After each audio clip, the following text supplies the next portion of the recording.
Hotspot इथंच आहे बर का.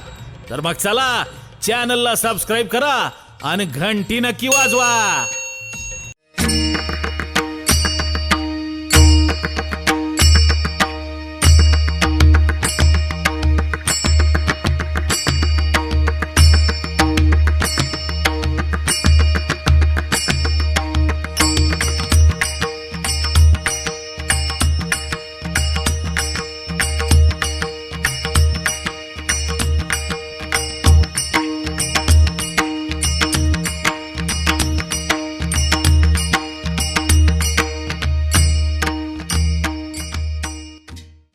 शरीर दुःखाचं कोठार असणार. मुळात स्थूल देह अपवित्र आहे, सूक्ष्म देह अपवित्र आहे, कारण देह अपवित्र आहे आणि म्हणून दुःख रूप आहे. सुस्थूल देह अपवित्र आहे. मुलगा जन्माला आला की 1.25 महिना विटाळ पाळावा लागतो. भागवतामध्ये परीक्षितीचं जन्माख्यान आहे. यावन्न छिद्दते नालम तावन नापनोती सुतकम. जोपर्यंत मुलाचा नाळ कापला जात नाही तोपर्यंत सुतक म्हणजे विटाळ सुरू होत नाही. चिन्ने नालम तत पश्चात सुतकम तू विधीयते. नाळ कापला म्हणजे 1.25 महिना विटाळ पाळावा लागतो, ही अपवित्रता. 13 दिवस सुतक पाळावं लागतं, ही अपवित्रता. आणि किती चांगल्या पदार्थांचा या शरीराशी एकच दिवस संबंध येऊ द्या तरी ते टाकाऊ ठरतात. एवढा हा देह मुळात अपवित्र आहे. म्हणून दुःखाचं कोठार असणार, रोगांचं भांडारे. दरवेळेला भगवान नवीन नवीन रोग पाठवून देत असतात. जुन्या काळात कॉलरा, मलेरिया, प्लेग वगैरे होते. हळूहळू ते कमी होत होत नवीन आले. आता 2 वर्षापासून स्वाईन फ्लू आला. लोक नाकाला फडकी लावून फिरायला लागली. लोकांना असं वाटलं रोग नवीन आहे, नवीन नाही. जुनाच रोग फक्त रंगरंगोटी करून पाठवून दिला. त्या स्वाईन मधला यश जर बाजूला काढला तर राहतं वाईन. स्वाईन मधला यश काढला तर राहतं वाईन. वाईननी जात नसतील तर स्वाईननी तरी जातील म्हणून पाठवला विठाला.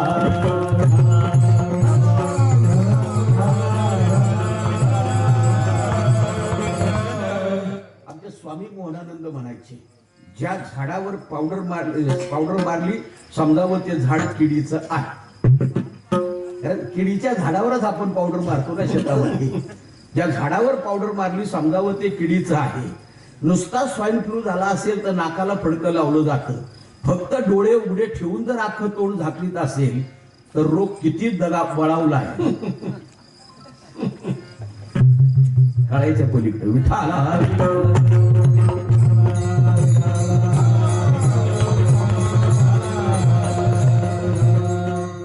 मोठ्यांची वाक्य फार बार्मिक असतात, फार मार्मिक. त्या एका वाक्यानं माणसाचं जीवन बदलून जात. आम्ही दिवसभर बघ करतो, अनंत वाचाळ बरळती बर. 2 तास बोलल्यावर लोक म्हणतात तुम्हाला नक्की काय सांगायचं. एवढं बोलणारी आम्ही माणसं आहोत. मोठी माणसं फार कमी बोलतात. मामासाहेब दांडेकर सहज एकदा बोलून गेले, माणसं त्याच झाडाला दगड मारतील ज्याला फळं आली त्याला. ज्याला फळंच आली नाही त्याला उगाच कोण दगडी मारणार.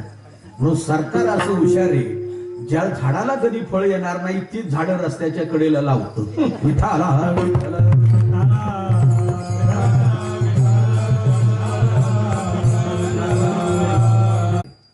त्याच्याही पेक्षा सोप्या भाषेमध्ये देव असा हुशार आहे. देवाला माहितीये कोणता रोग कोणाकडे पाठवायचा. ज्याच्याकडे त्याचा पाहुणचार होईल त्याच्याकडे पाहुणचारच होणार नाही त्याच्याकडे रोग कशाला पाठवेल. देवाला माहितीये झोपडपट्टीवाल्याकडे डायबिटीस पाठवून उपयोग नाही. त्याला त्याच्याच खायची चिंता तर याचा पाहुणचार कुठे करणार. रोग जर डायबिटीस कुठं असेल तर ज्याच्या घरी साखरेच्या गुणी पडल्यात त्याच्याकडे. खेळ्यात साखर घरात भरपूर असूनही बिगर साखरेचा चहा खेळतो येण्याची खेळावा असा भाग. तुम्ही पहा ना, आपल्या जीवनामध्ये दर 15 दिवसाला एकादशी आहे. 15 दिवसामध्ये एक एकादशी. बरं, आपल्यासारखा उपवास जगाच्या पाठीवर कोणी करत नाही महाराज. प्रत्येक कीर्तनकार सांगतो दिवसभर सरपरी एकादशी कर. किती सोपा भाग महाराज. आम्ही रोज फिरणारी माणसं आहे. फराळाला किती पदार्थ असावेत? 21 पदार्थ फराळाला.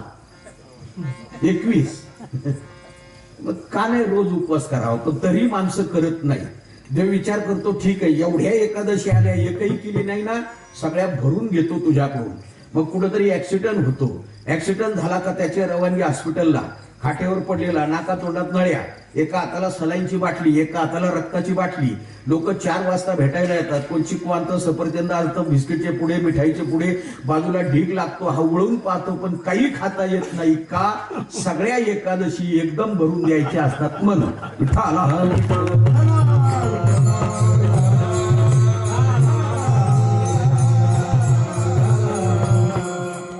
पाहून माणसं सुधरत नाही याचं साधूला वाईट वाटतं. दुसरी गोष्ट अशी, ज्या संसारामध्ये तुम्ही आम्ही रात्रंदिवस राहतो ना, किती शोधण्याचा प्रयत्न जरी केला, सुखाचा विचार नाही कोठे,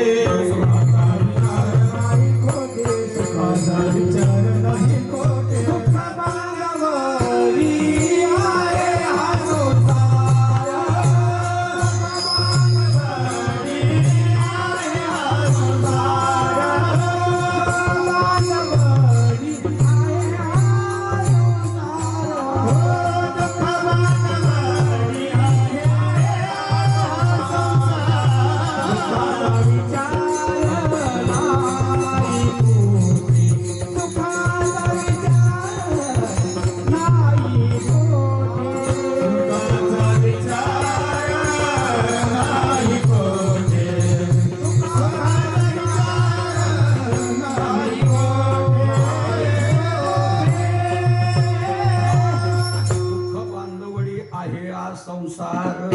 मुळात त्याचं खानदान संसार दुःख मूळ चहूकडे इंगळ अशा प्रकारचं. त्याचं कारण त्याचं मूळ वरती फांद्या खालती अशा प्रकारचा. त्याच्यामुळं शोधूनही सुख मिळू शकत नाही. बरं, संसारातून दुःख वजाच होऊ शकत नाही. एक सारिता पुढे उभे एक. एक ग्रस्त समुद्रावर असा आंघोळी करतात, कपडे काढून खडकावर उभे आहे. 1 तास झालं पाण्यात उतरे ना. एकाने विचारलं का आंघोळ करायची का? म्हटले हो ना. मग का उतरत नाही पाण्यात? तुम्हाला दिसत नाही का लाटा किती येते? त्या लाटा थांबू द्या मग उतरतो. किती वर्ष उभा राहिला म्हणजे लाटा थांबते, त्या येतच राहणार. तसं संसारातून दुःख कधी वजाच होऊ शकत नाही. संसाराचं स्वरूपच सांगितलेले व्यवहार दृष्ट्या. लग्न झालं की पहिल्या वर्षी बायको नवऱ्याचं ऐकते, कारण ती नवीन असते म्हणून. दुसऱ्या वर्षी नवरा बायकोचा ऐकतो, कारण तिला अधिकार आलेला असतो म्हणून. आणि तिसऱ्या वर्षापासून शेजारी या दोघांचं ऐकतात, कारण हे रोज भांडतात म्हणून.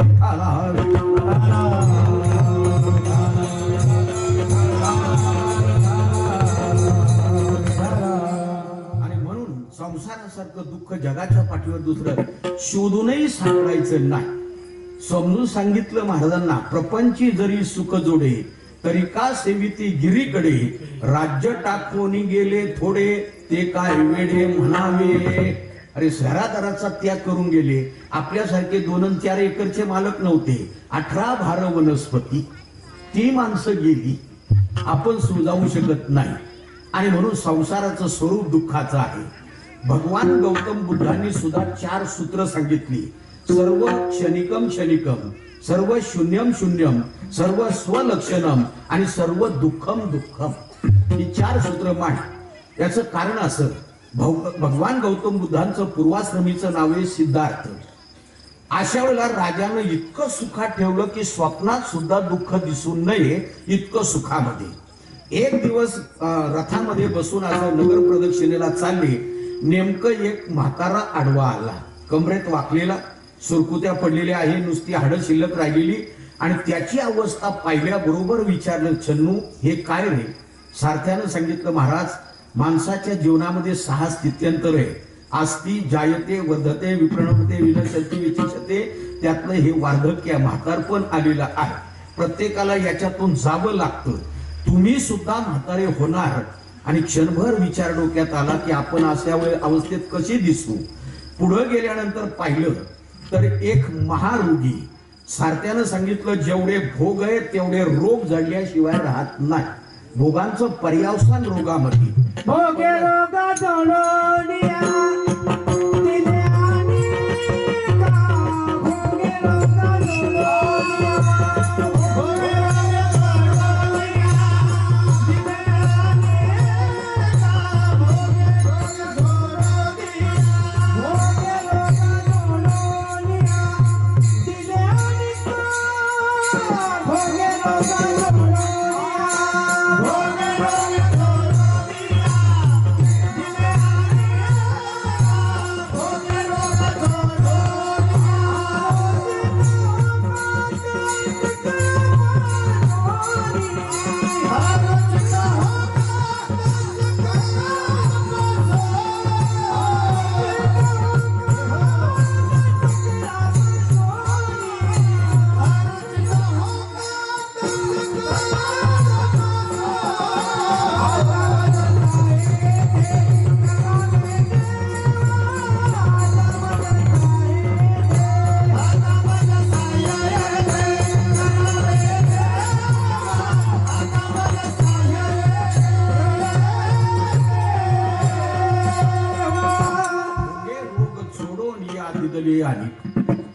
बराच पर्यावसान रोगामध्ये आहे, पण त्याग असेल तर जीवनामध्ये प्रभू प्रेमाचा भोग आहे.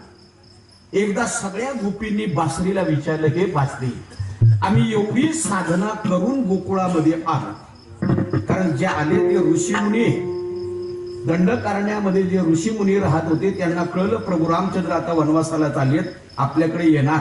एकानं सांगितलं, अहो त्यांच्या पायाचा स्पर्श झाला तर दगडाची स्त्री झाली, म्हणजे अहिल्याचा उद्धार. यांना असं वाटलं आपण प्रभू आले म्हणजे दगडाला पाय लावायला सांगायचं, त्याच्या स्त्रिया होतील, आपल्याला संसार करता येईल.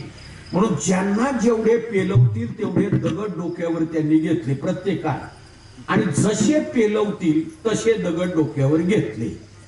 त्यांना जेवढे पेलवतील तेवढे दगड आणि जसे पेलवतील तसे दगड डोक्यावर घेऊन प्रभूच्या दर्शनाला उभे राहिले. भगवंताचं रूप पाहिलं, अलौकिक राजस सुकुमार मदनाचा पुतळा, आणि मनात विचार आला, या सौंदर्याचा आम्हाला उपभोग घेता आला तर किती बरं होईल. भगवंतानं सांगितलं, या अवतारात शक्य नाही, मर्यादा पुरुषोत्तम आहे. एक पत्नीव्रत धारण केले, द्वापारांते करिष्यामी भवती नाम मनोरथम, द्वापार युगात तुमचं मनोरथ मी पूर्ण करेन. उग्रतापा नावाचे ऋषी दृढ व्रती पंचदशाक्षर मंत्राचा जप करून सुनंद नामक गवळ्याच्या पोटी सुनंदा नामक गवळणीच्या रूपानं जन्माला आले. सुतपा नावाचे ऋषी द्वादशाक्षर मंत्राचा जप करून सुभद्र नामक गवळ्याच्या पोटी सुभद्रा नामक गवळणीच्या रूपानं जन्माला आले. हरिधामा नावाचे ऋषी क्लिबीज युक्त 20 अक्षरी मंत्राचा जप करून प्रचंड नामक गवळ्याच्या पोटी रंगविनी नामक गवळणीच्या रूपानं जन्माला आले. जाबाली नावाचे ऋषी तपश्चर्या करून सारंग नामक गवळ्याच्या पोटी चित्रगंधा नामक गवळणीच्या रूपानं जन्माला आले. म्हणजे गोकुळातल्या गवळणी किती साधना करणाऱ्या लक्षात घ्या. विठ्ठला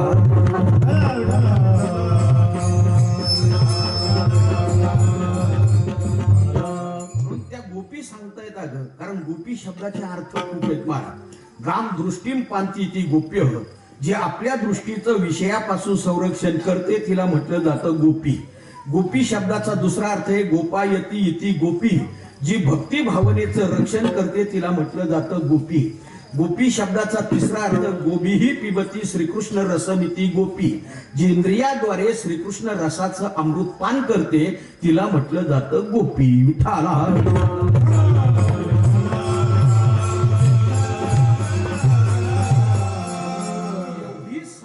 करून आम्ही गोकुळात आलो, पण त्या प्रभूच्या पायाजवळ जाण्याचं भाग्य मिळत नाही.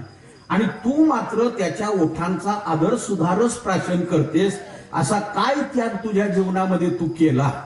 गोपींनी बासरीला विचारलं. बासरीने सांगितलं, पहिलं उत्तर असं की मी माझ्या भाऊबंधांपासून वेगळी झाली तेव्हा बासरी या रूपाला प्राप्त झाली, म्हणजे झाडापासून वेगळी झाली तेव्हा.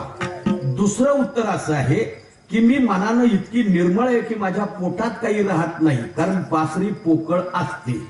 तिसरं कारण असं की मी त्यानं बोलायला लावल्याशिवाय मी कधी बोलले नाही, इतर वेळेला मौन धारण करून असते, कारण हवा फुंकल्याशिवाय तर आवाज येत नाही.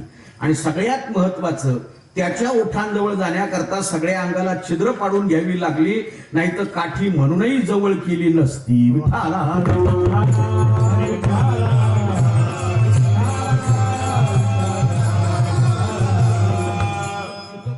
हॉटस्पॉट इथंच आहे बर का. तर मग चला, चॅनलला सबस्क्राईब करा आणि घंटी नक्की वाजवा.